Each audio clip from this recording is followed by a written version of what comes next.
Bonjour à tous, aujourd'hui je vais parler nutrition, un sujet qui est tellement important car ce qu'on met à l'intérieur du corps a des effets sur la santé, le bien-être et, euh, et actuellement on nous a tellement corrompus avec la zone du plaisir, avec des nourritures nocives, c'est du poison, totalement du poison, sur des années bien sûr. Donc on voit l'état de la masse des gens, il suffit de se mettre de regarder à partir les gens à partir de la quarantaine, on voit vraiment qu'ils sont en surpoids, ils ont des grosses joues, des gros ventres. Mais bon, actuellement on dit j'assume mes rondeurs. Non. Est-ce que tu assumes ta mauvaise santé? En gros, c'est ça. Parce que finalement, être gros, c'est normalisé, c'est très bien, mais c'est pas bon du tout. Donc, je vais vous montrer ce que je mange sur mes 3 repas. À savoir un truc, sur les repas, je les espace de 6 heures. Ça, le problème d'une digestion, c'est que ça fatigue beaucoup l'organisme. Moi, ça me fatigue. Donc, c'est pour ça que je fais 6 heures chaque repas. Comme ça, donc il faut faire ses réserves avant, bien sûr, hein. Donc, il faut manger en conséquence de ses efforts. Mais donc, c'est pour moi, c'est 6 heures sans. Je fais pas d'encas, en fait. Voilà. Donc, je vais vous montrer ce que je mange. Donc, ça, c'est le petit déjeuner. Donc, petit déjeuner contient un flocon d'avoine, 4 œufs, un champignon, j'enlève pas le jaune, hein. C'est ma source de lipides, c'est très important les lipides. Donc, des œufs, un champignon. Ensuite, avec les flocons d'avoine, je mets des myrtilles, une pomme et du miel bio. J'en prends une cuillère par jour, ça coûte un peu cher, mais pour une cuillère par jour, je peux mettre le prix, quoi. Donc, une cuillère à soupe dans les flocons d'avoine. 250 grammes de skyr, soit la moitié de ça. Cette marque est très bien, elle est pas très chère, elle est très très bien, hein. Je vous la conseille, Sigis. Pas de pub, mais bon. Et sur les œufs, je mélange du curry, du curcuma. Non, écoute, je dirais c'est pour ce soir. Du curry, du curcuma.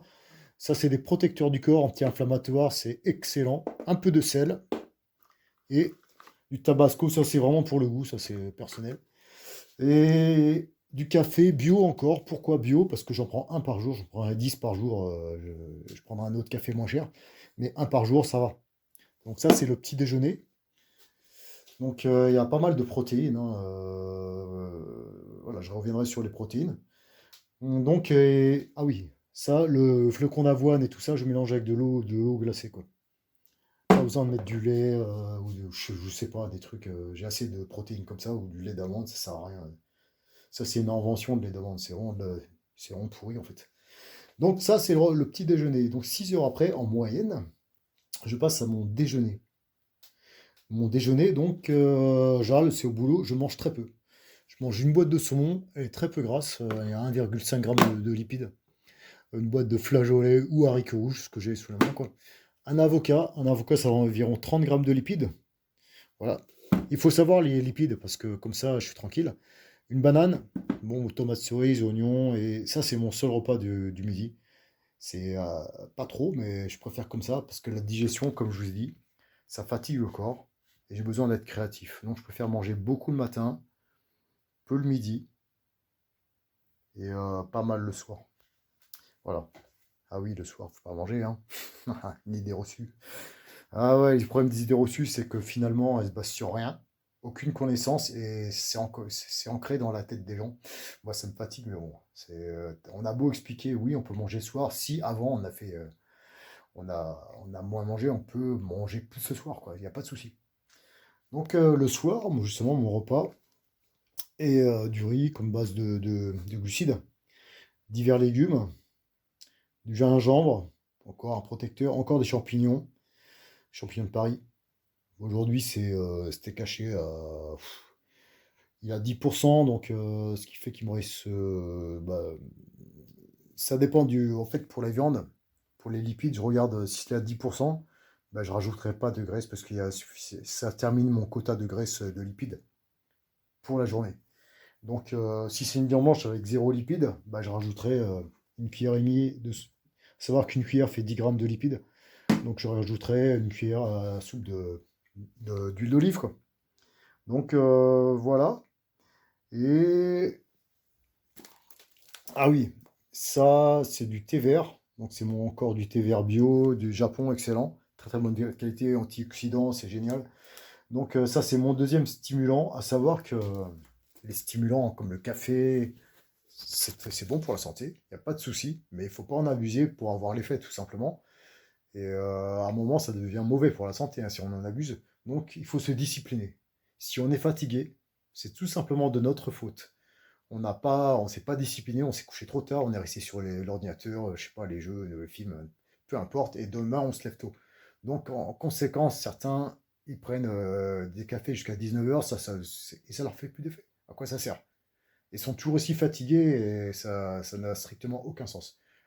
Pour avoir cette liberté de moins dépendre des choses, il faut se discipliner, se mettre des règles. Je sais pas, à 22h, j'arrête tout ce qui est truc, sauf si le lendemain je travaille pas. Mais si je travaille, voilà quoi. Et après, si on est fatigué, ben on assume, on va prendre plein de café, et puis on est en permanence fatigué, on cumule de la fatigue. Bref, ben on est totalement responsable de ses actes, hein. Comme les personnes qui sont grosses, il faut arrêter de dire j'assume. Non, elles sont responsables. Personne ne les a obligées à manger autant de calories. Elles se voient grossir, elles savent vraiment qui elles sont, ce qu'elles font. Donc elles sont responsables de leurs actes. Mis à part certains cas pathologiques extrêmes, c'est des raretés.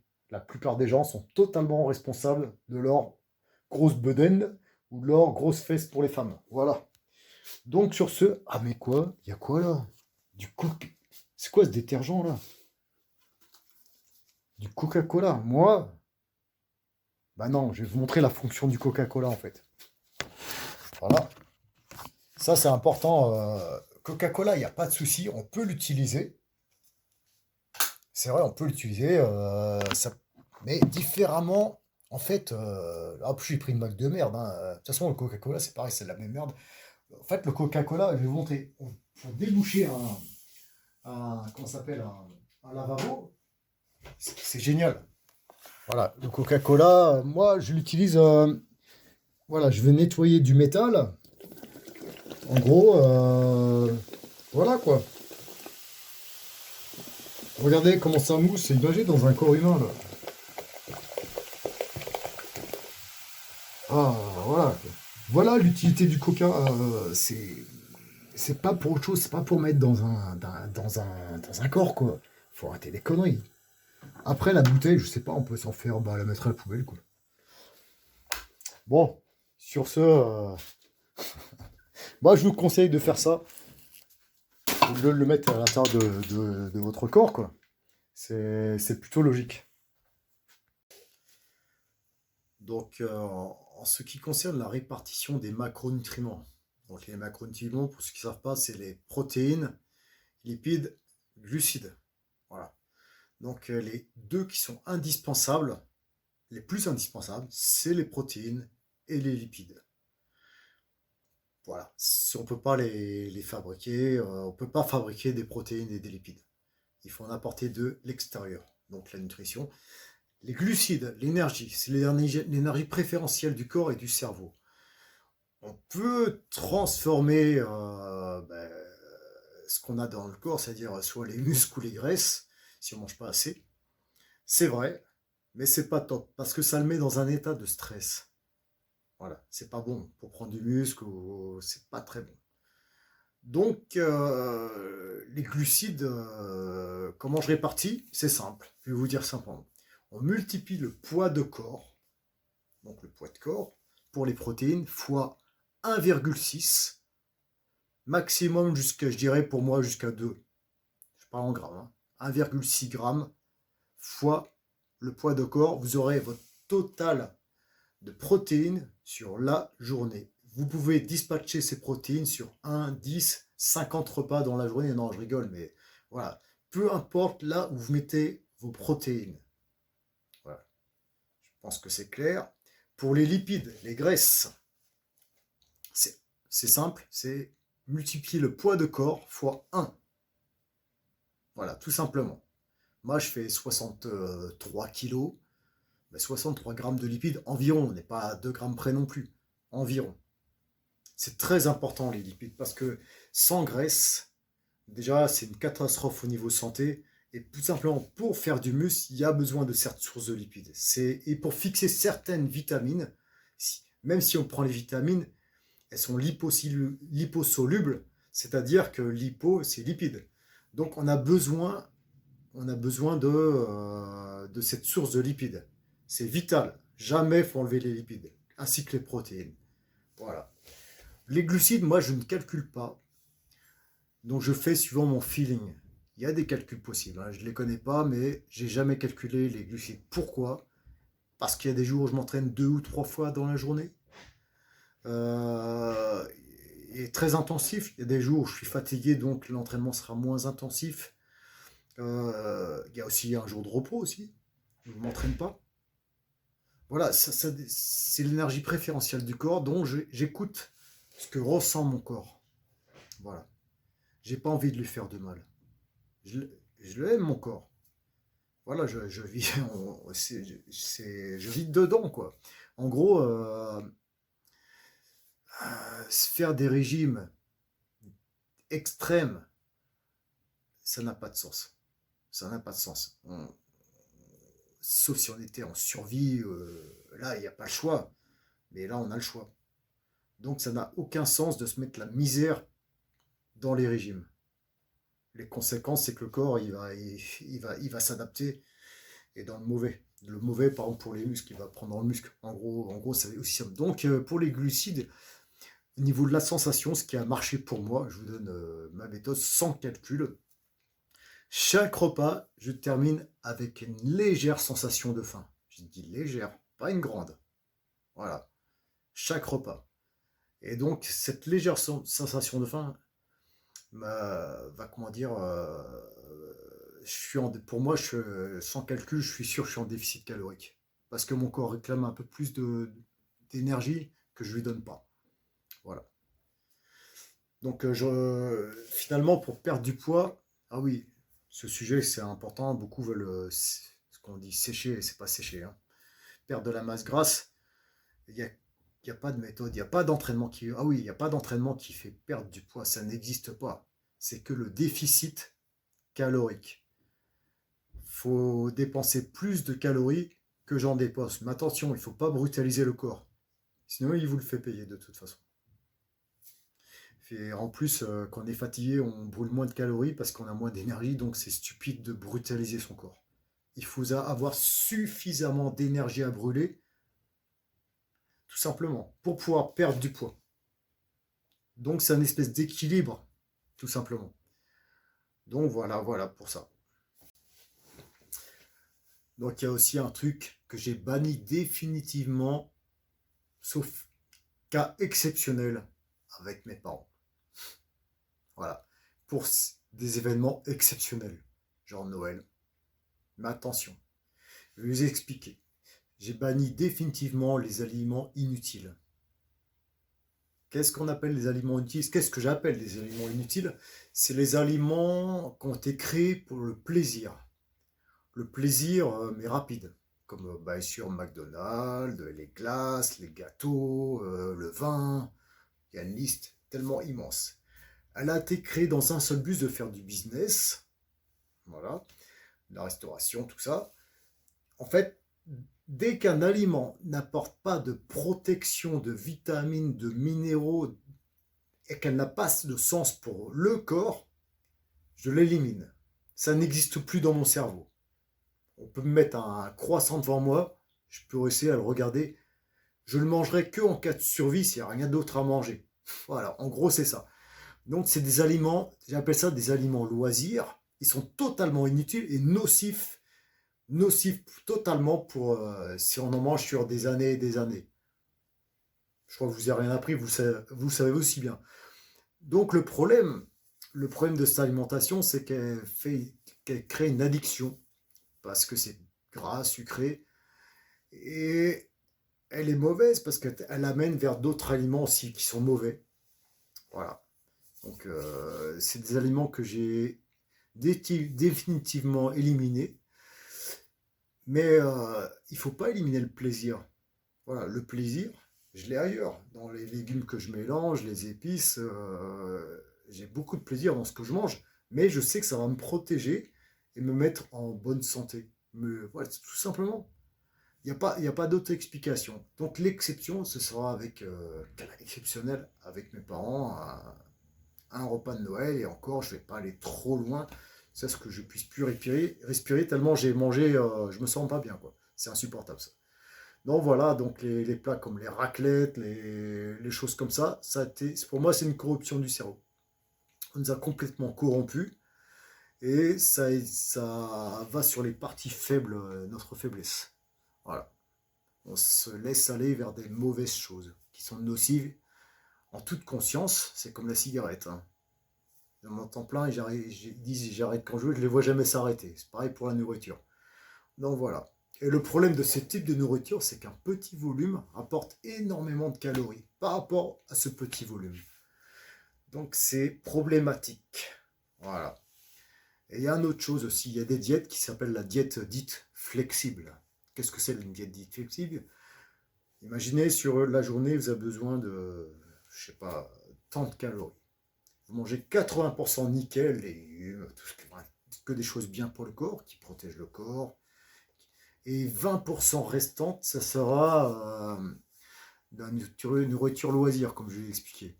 Donc le problème, c'est que 20% sur, je sais pas, j'imagine un Big Mac.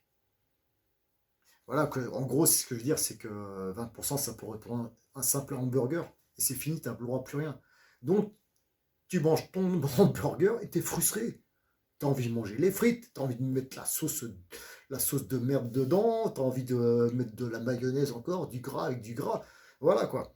En gros, c'est se libérer de cette souffrance parce que ça fait souffrir, ça crée des frustrations en fait. On ne peut pas sentir bien avec ce type de nourriture. Elle est addictive. Voilà. Elle est mauvaise. Elle sert à rien en fait. Voilà. C'est juste pour votre partie faible. C'est tout. Voilà. Bon, je vous ai donné mon point de vue sur la nutrition. Chacun fait ce qu'il veut, chacun dispose ses repas comme il veut. L'important, c'est d'être bien dans son corps. Voilà. Mais pensez à votre santé, c'est très très très important. Voilà. Donc, je vais mettre quelques vidéos à la fin, des vidéos d'entraînement, comme ça, pour finir la vidéo. Et je vous dis à très bientôt. À très bientôt. Et prenez soin de vous.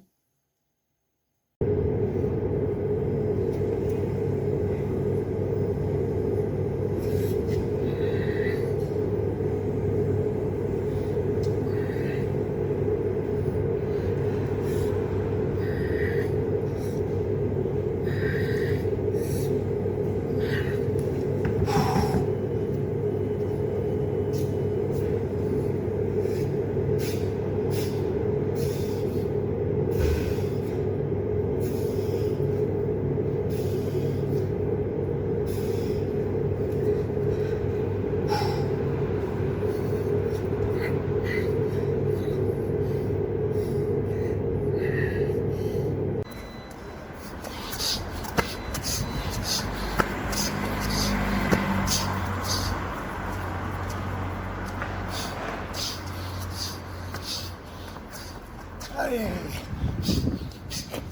allez, on se réveille.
Moi, quand je vois une corde et un portique, je vois comme un parc d'attractions. Ça, en même temps, c'est un entraînement musculaire, bien sûr, mais aussi c'est un amusement. Là, je suis comme un enfant, là. Bon, c'est parti, on va voir ce que je vais faire avec tout ça.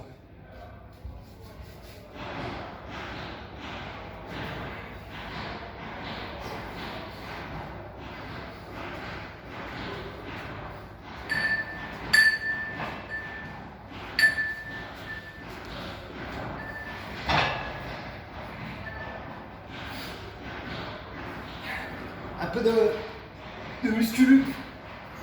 Yeah, man! Yeah! Bon.